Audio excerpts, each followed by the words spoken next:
Hello friends, आज हम start करेंगे अपना नया टॉपिक M3 R5 का पाइथन का वेरिएबल्स, यानी कि पाइथन के अंदर वेरिएबल्स क्या होती है? आपके नाम होते हैं जो रिफर करते हैं आपके मेमोरी लोकेशन को।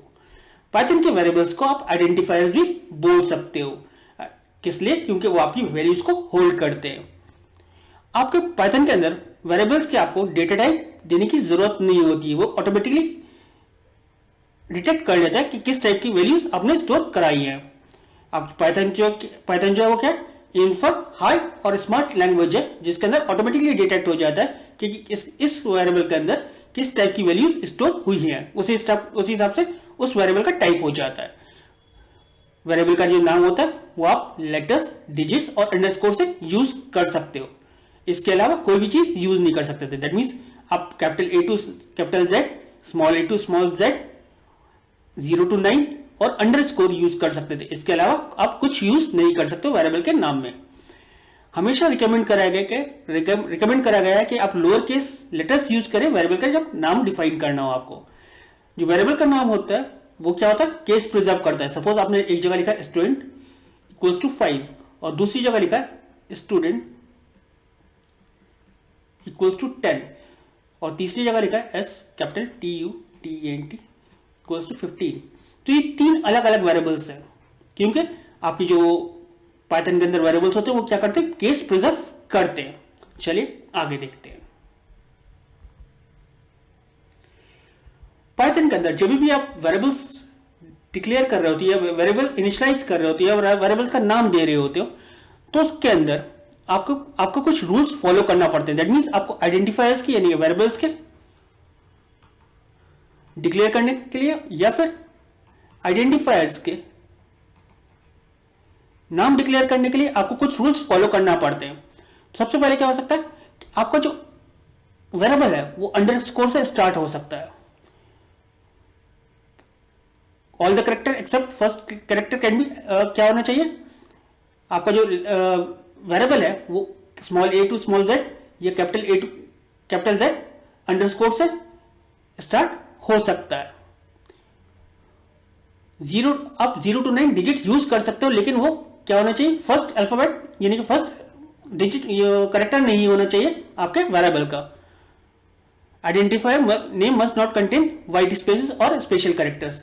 दैट मीन्स आप माय स्पेस नेम वेरिएबल का नाम नहीं रख सकते थे, और ना ही माय @ नेम लिख सकते थे, ना माय हैश नेम लिख सकते थे। ये आप वेरिएबल्स जो होंगे आप आइडेंटिफायर्स के नाम नहीं रख सकते थे। Identifier must not be similar to any keyword defined in a language. कोई भी कीवर्ड्स जो आपके पाइथन के अंदर डिफाइन करे गए हैं वो आप वेरिएबल का नाम यूज नहीं कर सकते। जैसे कि आपके कीवर्ड्स क्या होते हैं? फॉर होता है, व्हाइल होता है और बहुत सारे इफ है। ये सारे आपके क्या है? कीवर्ड्स हैं। आप इन कीवर्ड्स को एज अ वेरिएबल के नाम यूज नहीं कर सकते। आपके वेरिएबल्स के जो नाम होते हैं वो क्या होते हैं? केस सेंसिटिव होते हैं। जैसे अभी मैंने पहले बताया था कि स्मॉल स्टूडेंट और कैपिटल स्टूडेंट ये दो अलग अलग वेरिएबल्स हैंगे। तो आपका क्या होगा? आपका जो आइडेंटिफायर का नाम होगा वो क्या होगा? केस प्रिजर्व करता है। ये दो वेरिएबल्स हो गए, एक वेरिएबल नहीं है, जबकि नाम तो स्टूडेंट ही है, लेकिन यहां पर केस डिफरेंट है। आपका जो वैलिड आइडेंटिफायर है क्या होना चाहिए? जो आपका आइडेंटिफायर है दैट मींस वेरिएबल है वो पहला अल्फाबेट होना चाहिए या फिर अंडरस्कोर होना चाहिए, जब भी आपका वैलिड आइडेंटिफायर है। अगर आप 9A लिखते हो तो ये वैलिड आइडेंटिफायर नहीं है। पहले यानी कि अल्फाबेट वेरिएबल के नाम के पहले कोई भी डिजिट नहीं आना चाहिए। आप बीच में डिजिट यूज कर सकते थे। आप ऐसे लिख सकते थे A_9, तो ये वैलिड है, जबकि 9_A वैलिड नहीं है। क्यों? क्योंकि पहले क्या आना चाहिए? अल्फाबेट आना चाहिए, देन आप कोई भी डिजिट यूज कर सकते थे। आप आइडेंटिफायर का नाम अंडरस्कोर से यूज कर सकते थे। चलिए इसको प्रैक्टिकली कर मैं आपको दिखा देता हूं।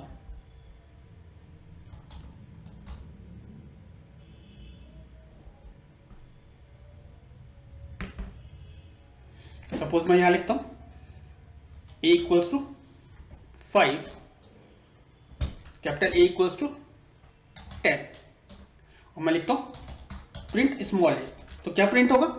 दैट इज 5 प्रिंट हो जाएगा, क्योंकि मैंने नाम तो दोनों का एक दे रखा था और दूसरा आपको मैं दिखा देता हूं valid identifiers A underscore X Y Z equals to 10।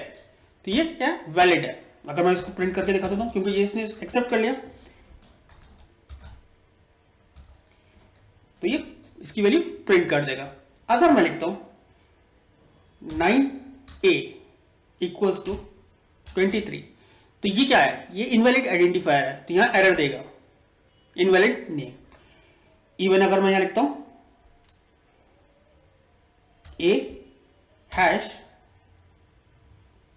s3 equals to 10, तो ये भी एरर देगा। क्यों? क्योंकि आप और कोई भी स्पेशल कैरेक्टर यूज नहीं कर सकते सिर्फ अंडरस्कोर के अलावा। उसने यहां क्या करा, ए की वैल्यू प्रिंट कर दी। मैं यहां पर ए की जगह कुछ और लिख देता हूं जो मैंने यूज नहीं करा, b hash d3 equals to 10, error दे रहा है। अगर मैं यहां लिखता हूं b अंडरस्कोर 2 इक्वल्स टू 10, तो ये हो जाएगा। अब पहला जो अल्फाबेट होना चाहिए, पहला जो वेरिएबल का नाम होना चाहिए वो अल्फाबेट से स्टार्ट होना चाहिए या अंडरस्कोर से आप स्टार्ट कर सकते हो। उसके बाद आप कोई भी अल्फाबेट यूज कर सकते हो। तो आपको आइडेंटिफायर्स के नाम कैसे रखे जाते हैं ये क्लियर हो गया होगा। चलिए आगे चलते हैं।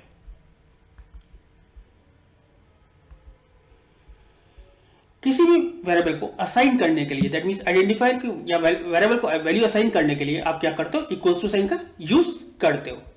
सपोज अगर आप कोई भी वेरिएबल डिक्लेयर करो X Y Z equals to 10, तो ये क्या हो गया, एक्स वाई जेड की वैल्यू क्या हो गई, 10 हो गई। अगर आप लिखते हो नेम इक्वल्स टू इन्वर्टेड में गुलफाम, तो अब क्या हो गया, नेम की वैल्यू क्या हो गई, गुलफाम हो गई। पाइथन के अंदर आपको वेरिएबल पहले या डेटा टाइप पहले डिक्लेयर करने की जरूरत नहीं होती है। जब भी आप उसको यूज करना है तो आप उसका वेरिएबल डिक्लेयर कर दो और उसको इनिशियलाइज कर सकते हो।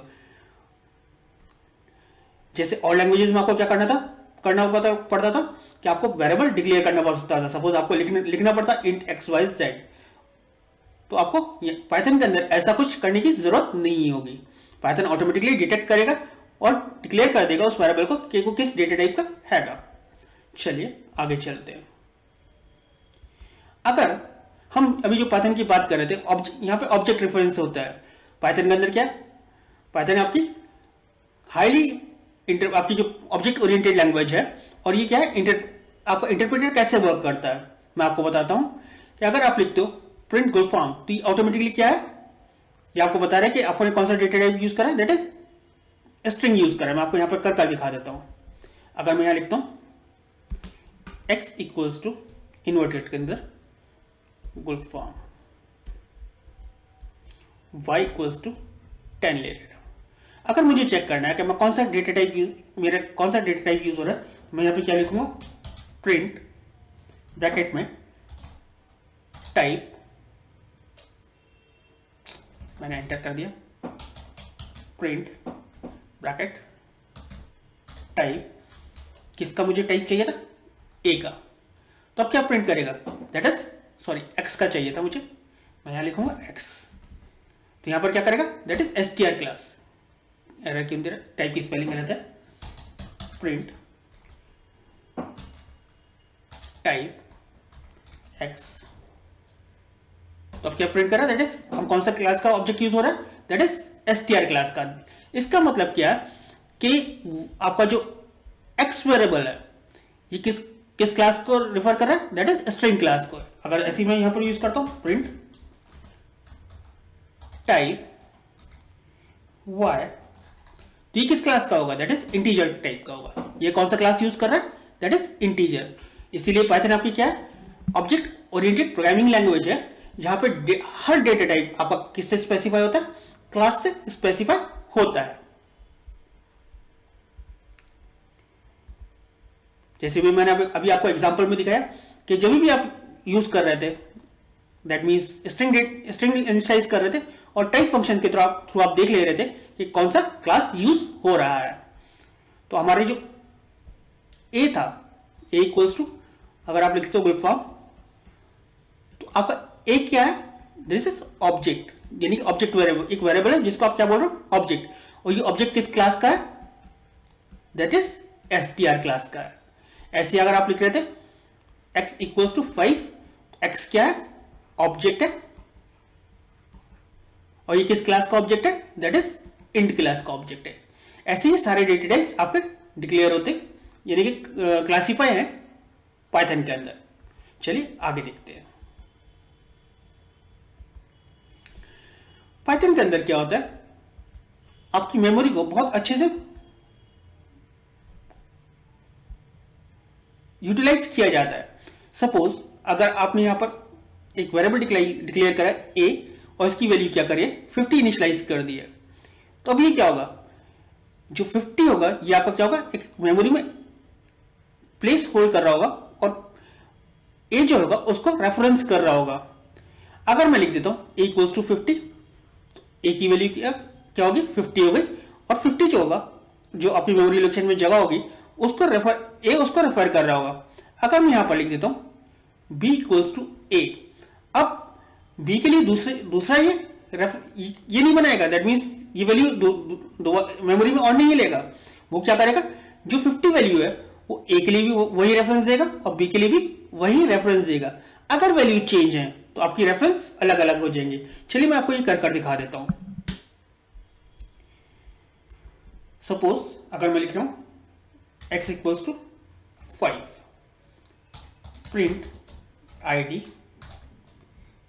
किसकी आईडी प्रिंट करनी है मुझे, x की। तो प्रिंट की जो मेमोरी लोकेशन है, दैट मींस x की जो मेमोरी लोकेशन है उसने ये प्रिंट कर दी।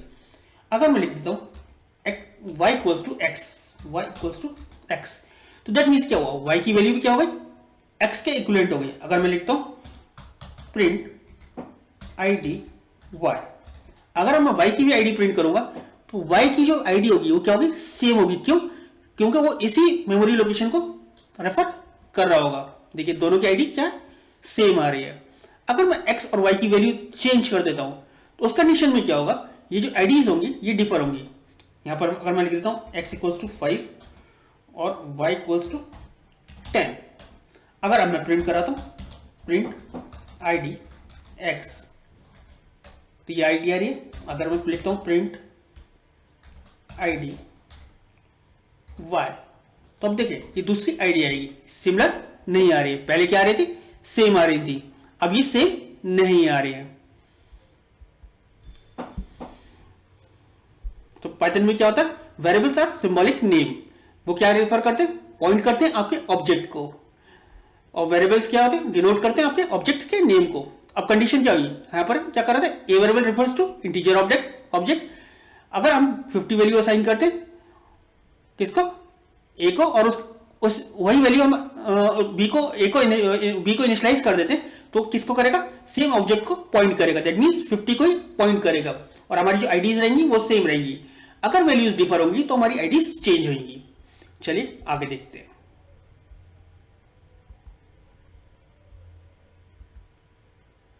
ये मैंने अभी आपको करके दिखा दिया था। ऑब्जेक्ट की आइडेंटिटी आप किस फंक्शन के थ्रू यूज चेक कर ले रहे थे, दैट इज आईडी फंक्शन के थ्रू आप किसी भी ऑब्जेक्ट की आईडी आप चेक कर ले रहे थे। ये आपका क्या है, बिल्ड इन फंक्शन आईडी जो है ये आपकी आईडी दिखा दे रहा था। मैंने अभी आपको ये प्रोग्राम, ये आपके स्टेटमेंट्स एग्जीक्यूट करके दिखाए थे।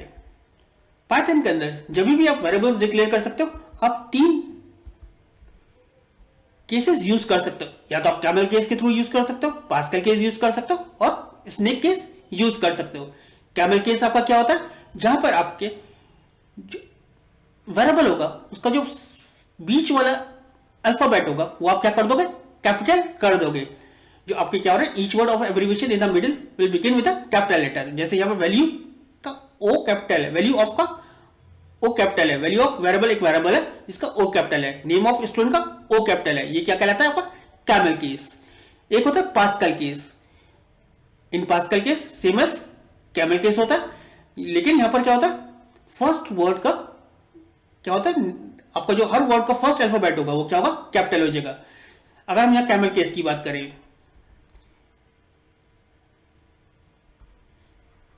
तो यहां पर क्या होगा, हर वर्ड, सपोज मिडिल आपका यहां पर होगा नेम, ये ओ कैपिटल होगा, ये आपका सारा स्मॉल होगा। यहाँ पर क्या है, कैमल केस है। पास्कल केस में क्या होगा, अगर हम यहाँ पे बात करें तो यहाँ पे आपका एन कैपिटल होगा, ओ कैपिटल होगा और आपका एस कैपिटल होगा। हर वर्ड का फर्स्ट अल्फाबेट जो होगा वो क्या होगा, कैपिटल होगा। किसमें, पास्कल केस में। अब आ जाते हैं हम स्नेक केस में। स्नेक केस के अंदर क्या होता है, आपका जो हर वर्ड होता है वो सेपरेट करा जाता है किससे, दैट इज अंडरस्कोर से। आपका नेक्स्ट केस क्या होता है, that is called snake case. आप इन तीनों केस में से कोई भी केस यूज कर सकते हो अपने वेरिएबल्स डिक्लेयर करने के लिए। सपोज आपको name of student variable declare करना था तो आप क्या लिखोगे, name underscore of underscore student. ये आपके पास क्वेश्चन आ सकता है, आपको एक वेरिएबल्स के नाम दे रखे और पूछे से जा सकता है ये कौन सा केस यूज कर रहा है, दैट मीन्स वेरिएबल डिक्लेरेशन में। तो आपके पास कौन कौन से केस होते हैं, कैमल केस होते हैं, पास्कल केस होता है और स्नेक केस होता है। आप पाइथन के अंदर एक साथ मल्टीपल वेरिएबल्स को वैल्यूज इनिशियलाइज कर सकते हो। उसके लिए आपको क्या करना पड़ेगा, सपोज आप लिखते हो x equals to Y, Y equals to Z equals to 80, तो x की वैल्यू क्या हो जाएगी, यहाँ पर 80 हो जाएगी, y की वैल्यू क्या हो जाएगी 80 हो जाएगी और z की वैल्यू भी कितनी हो जाएगी 80 हो जाएगी। सबकी वैल्यूज क्या हो जाएगी 80 हो जाएगी। यहाँ पर हमने क्या लिखा है a, b, c equals to 5, 10, 15, तो यहाँ पर क्या होगा, a की वैल्यू 5 हो जाएगी, b की वैल्यू 10 हो जाएगी और c की वैल्यू 15 हो जाएगी। चलिए इसको आपको प्रैक्टिकली करके दिखा देता हूं।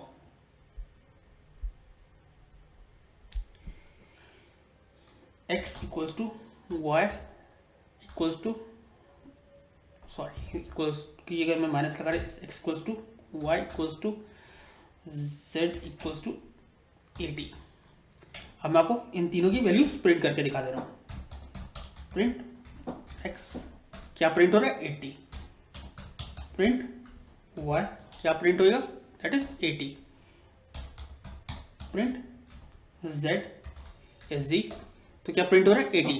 तो इस कंडीशन में क्या हो रहा है, x की वैल्यू, y की वैल्यू और z की वैल्यू क्या हो जा रही है 80 हो जा रही है। अगर मैं लिख रहा हूँ a, b, c equals to 5, 10, 20, तो इस कंडीशन में क्या होगा, a की वैल्यू 5 हो जाएगी, b की वैल्यू 10 हो जाएगी और c की वैल्यू 20 हो जाएगी। मैं आपको प्रिंट करके दिखा दे रहा हूँ। प्रिंट a की वैल्यू 5, प्रिंट b की value that is 10, print c की वैल्यू दैट इज 20। क्लियर हो गया होगा कि आप मल्टीपल इनिशियलाइजेशन पाइथन के अंदर वेरिएबल्स का कैसे कर सकते हो। तो आज जो हमने सीखा वो क्या करा, पाइथन के अंदर वेरिएबल्स डिक्लेयर करना, इनिशियलाइज करना, एज वेल एज आपके जो वेरिएबल्स होते हैं वो किन केसेस के अंदर आप स्टोर करा सकते हो, आइडेंटिफायर्स के आपके रूल्स क्या हैं आइडेंटिफायर्स बनाने के, दैट मींस वेरिएबल डिक्लेयर करने के रूल्स क्या हैं, ये सारा कुछ आपने समझा। अगर इस टॉपिक के अंदर आपको कोई भी डाउट हो तो प्लीज आप कमेंट सेक्शन में लिखिए, मैं कोशिश करूंगा आपके डाउट्स को क्लियर करने की और आपके कमेंट्स का रिप्लाई करने की। Thank you.